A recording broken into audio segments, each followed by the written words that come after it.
All right, welcome to The Explainer. Today we're diving into something pretty fundamental, how we're teaching our youngest kids. We're going to explore this huge shift away from old school methods towards something much more dynamic and honestly more fun. An approach built for the world we live in right now. And this really is the big question, isn't it? The world is just moving at light speed. So are the things we're teaching our kids actually what they need? To get to the bottom of this, we're going to lean on the work of Dr. Sabuj Ahmed, who's really dug into whether our schools are keeping up. I mean, let's be real. The world our kids are growing up in looks nothing like the one we did. It's all about tech, global connections, and just a lot more complexity. So the real challenge here is that those old models of just memorizing facts, they probably aren't going to cut it for a future that's so unpredictable. Okay, so to figure out the solution, we've got to geek out for a second and look at the actual science of what's going on in a little kid's brain, because it all comes down to this: how a brain gets built. So check this out. That number you're seeing, in the first few years of a child's life, their brain is making 700 times new neural connections, not every day, not every hour, every single second. It's just this incredible explosion of growth that is literally laying the groundwork for everything they'll ever learn. And this incredible ability is called brain plasticity. Think of it like a sculptor working with clay. A child's experiences are literally shaping the structure of their brain. Even simple things, like a baby making a sound and a parent responding, that's called serve and return, it's like a little game of catch that strengthens those vital brain connections. The pathways that get used get stronger, and the ones that don't just fade away.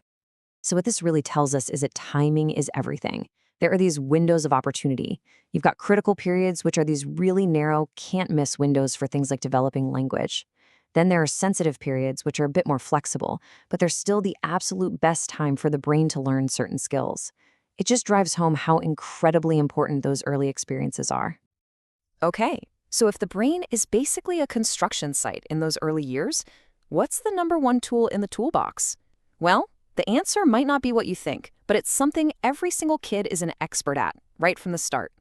Yep, that's it right there. This quote just nails it. The most important work a child can do isn't drilling flashcards or memorizing facts. It's play. Seriously.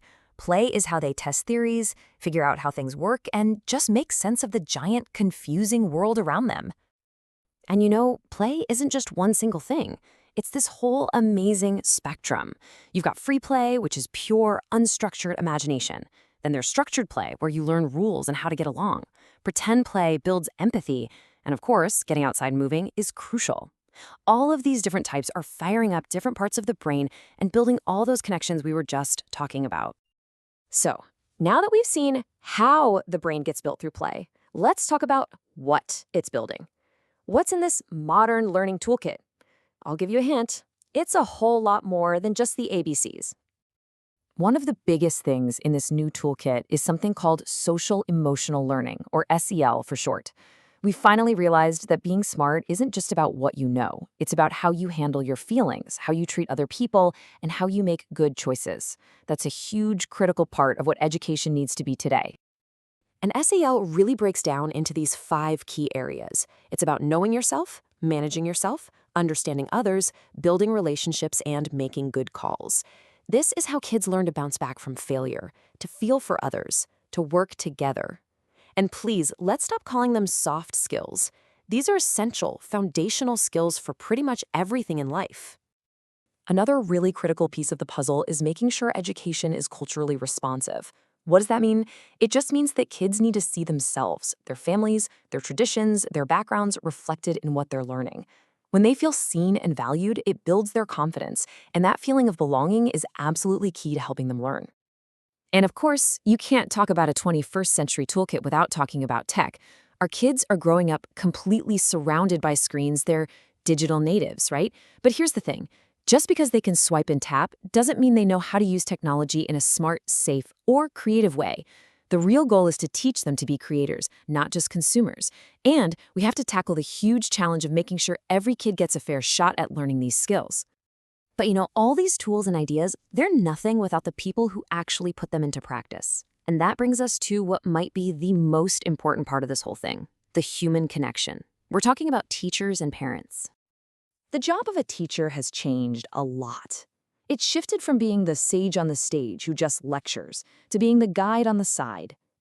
Today's educator is more a facilitator, someone who helps kids discover things for themselves.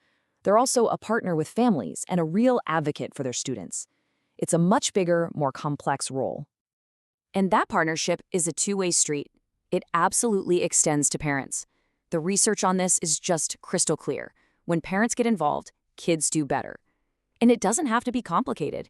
It can be as simple as reading together at home or showing up for a school event. That involvement is one of the biggest predictors of a child's success. So, when you put it all together, it comes back to this powerful idea from Dr. Ahmed. The stuff that happens in these first few years, it doesn't just set a kid up for kindergarten, it sets them up for life.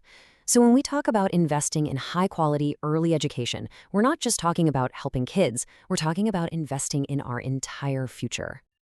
And that really brings us to the final question, the one we all have to ask ourselves.